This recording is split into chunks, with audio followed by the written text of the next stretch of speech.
नमस्कार। एक बार शंकर भगवान जी पार्वती माता को वेदों के बारे में बता रहे थे और समझा रहे थे वेदों के गूढ़ रहस्य के बारे में कि वेदों में क्या रहस्य छुपा हुआ है। और उसी समय पार्वती माता को उबासी आ गई और जैसे उनको नींद आ रही थी। और शंकर भगवान जी अवघड़दानी है, भोले भाले जरूर है, लेकिन उनको क्रोध भी बहुत जल्दी आता है। जितने जल्दी वो प्रसन्न होते हैं उतने जल्दी क्रोधित भी हो जाते हैं। तो शंकर भगवान जी पार्वती माता पर बहुत ज्यादा क्रोध करने लगे और वो कहे कि देवी, मैं तुम्हें वेदों के दुर्लभ रहस्य को बता रहा हूँ और तुम निद्रा के वश विभूत हो रही हो।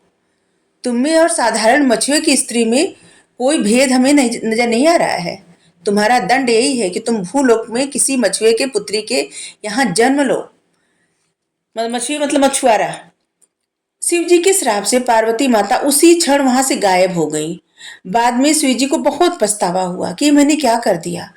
जिसका स्नेह, जिसका अगाध प्रेम, और उसी से मैं आवेश में आकर के त्याग कर दिया उसी का। अब मैं क्या करूं। शिव जी की मनोदशा बहुत ज्यादा, मतलब वो बहुत विह्वल हो रहे थे, दुखी हो रहे थे। उनकी ये मनोदशा शिव जी की नंदी से नहीं छुपी रह गई। नंदी सब समझ गए। वो सोचने लगे कि स्वामी माता पार्वती को कितना याद कर रहे हैं, उनके बिना कितना बेचैन है। जब तक माता लौटेंगी तब तक ऐसा न हो कि स्वामी हमेशा बेचैन रहें। और उधर जब पार्वती माता मृत्युलोक में पहुंची, मछुआरे के घर में एक बालिका के रूप में जन्म ली और उनका नाम था पार्वती। पार्वती ही नाम था। वो पुन्नई वृक्ष के नीचे लेट गई, छोटी सी बच्ची बन करके। थोड़ी ही देर में पुरवर कबीले के मछुआरे अपने सरदार के साथ वहां से गुजरे और वो देखे एक छोटी सी बालिका रो रही थी और वो बहुत सुंदर लग रही थी।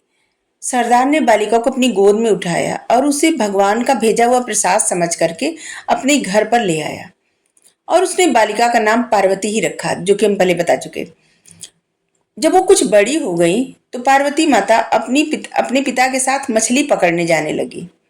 बड़ी होकर उन्होंने नाव चलाना, मछली पकड़ना, मतलब मछुआरे का जो काम रहता उन्होंने सब सीख लिया। पार्वती अपूर्व सुंदरी थी। कबीले के कितने ही युवक उनके रूप की प्रशंसा करते नहीं अघाते थे। उनमें तो कई ऐसे थे जो पार्वती के साथ विवाह करने के इच्छुक थे, लेकिन पार्वती उनमें से किसी के साथ विवाह करने के लिए तैयार नहीं थी और ना ही उनकी इच्छा थी। और उधर शिव जी कैलाश पर्वत पर वियोग में असहनीय पीड़ा सह रहे थे। एक दिन उन्होंने अपने मन की व्यथा नंदी से कह डाली और बोले, हे नंदी, मैं दिन रात पार्वती के बिना बेचैन रहता हूँ। उस घड़ी को कोसता रहता हूँ कि जब मैंने गुस्से में आकर के पार्वती को श्राप दे दिया। काश उस समय मैंने धैर्य से काम लिया होता। तब नंदी ने कहा, स्वामी, आप पृथ्वी पर जाकर उन्हें ले क्यों नहीं आते, अपने साथ लिवा आइए। तो शिवजी ने कहा कि तुम ठीक कह रहे हो नंदी, लेकिन मैं उसे लाऊं कैसे। उसका विवाह तो किसी मछुए से होगा, मतलब मछुआरे से। शिव जी के मुंह से कराह से निकले। शिव जी के मन की व्यथा जानकर नंदी विचार करने लगे, मुझे कोई ऐसा जतन करना चाहिए कि जिससे स्वामी को मछुआ बनना पड़े, मछुआरा बनना पड़े। नंदी जी ने एक बहुत बड़ी मछली का रूप धारण किए और वो उस तट पर चल दिए जिधर पुरवर कबीले के मछुआरे रहते थे। वहां पहुंच करके मछली बने नंदी ने मछुआरे के बीच आतंक फैला दिया और सभी मछलियों को मारने लगे, भगाने लगे वहां से। जिससे लगा ना कि होता है ना कि कहीं ऐसा कुछ आ जाए कि जैसे हाथी बौरा जाती है, जैसे मतलब कुछ भी ऐसा जानवर। तो नंदी ऐसे ही एकदम परेशान करने लगे सबको और सबको रहने नहीं दे रहे थे। जब भी मछुआरे जाल डालते तो मछली को पकड़ने के लिए मछली जालों को काट देती। वो मछली जो है जालों को काट देती थी, क्योंकि वो मछली तो थे ही नहीं, वो तो नंदी थे। जिससे मछुआरे भी बहुत ज्यादा परेशान हो गए कि इस मछली को कैसे पकड़ा जाए, कौन ऐसा होगा जो इस मछली को पकड़ेगा।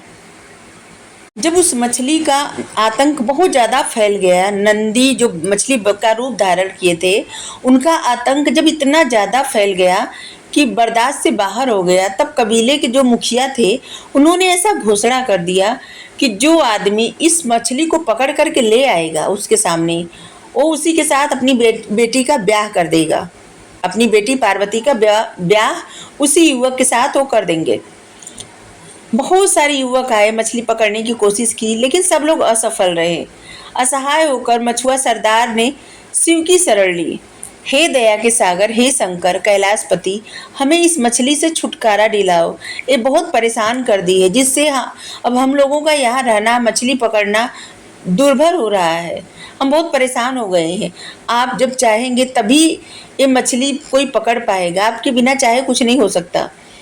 मुखिया की बेटी ने भी शिव की आराधना की, मतलब पार्वती माँ, उन्होंने भी शिव की आराधना की। हे सदाशिव, हे प्रलयंकारी, हमारी सहायता करो। अब तो हमें तेरा ही आसरा है प्रभु। हे प्रभु, हमारी सहायता करो, किसी भी रूप में आके हमारी सहायता करो। शिव जी ने जब पुकार सुनी, उस मछुए के वेश बनाकर मुखिया के पास पहुंचे और उन्होंने मुखिया से कहा, मैं उस मछली को पकड़ने के लिए यहाँ आया हूँ। तो मुखिया ने कहा, हे नौजवान, तुमने अगर उसे पकड़ लिया ना, तो हमारी जाति सदैव तुम्हारे गुणगान गाएंगी और अपनी पुत्री का विवाह भी मैं तुमसे कर दूंगा। अगले ही दिन शिवजी एक बहुत बड़ा जाल लेकर के सागर के जल में उतर पड़े। उन्होंने जाल फेंका तो मछली आकर उसमें फंस गई, जो कि वास्तव में मछली थी ही नहीं, वो तो नंदी थे। मछली बने नंदी सोचने लगे, मेरा काम तो हो गया, अब स्वामी और माता पार्वती का मिलन हो जाए तो बहुत अच्छा हो जाएगा। शिव जी मछली को किनारे ले आए। मछुआरे उनकी जय जयकार करने लगे। सरदार बोला, तुमने हमें उबार लिया युवक, हम किस प्रकार तुम्हारा आभार प्रकट करें, किस प्रकार तुम्हारा आभार व्यक्त करें। फिर वचन के अनुसार जो मछुआरा था, उन्होंने जो वचन दिया था कि अपनी पुत्री का विवाह कर देंगे जो मछली को पकड़ेगा, और वो उसी वचन के अनुसार अपनी पुत्री का विवाह धूमधाम से उस मछुआरे के साथ कर दिए, जो कि शिव जी थे। मछुआरे शिव और मछुआरी पार्वती माता, उन लोगों का विवाह हो गया। इसके बाद नंदी अपने असली स्वरूप में आ गए और अपनी पीठ पर बैठा करके कैलाश पर्वत पर माता पार्वती और भगवान शिव को ले आए। पार्वती जी ने वेदों की अवहेलना का दंड पा लिया था। अब वे शिव के शाप से मुक्त हो चुकी थी और फिर से वह शिव प्रिया बन चुकी थी। Thank you. राधे राधे।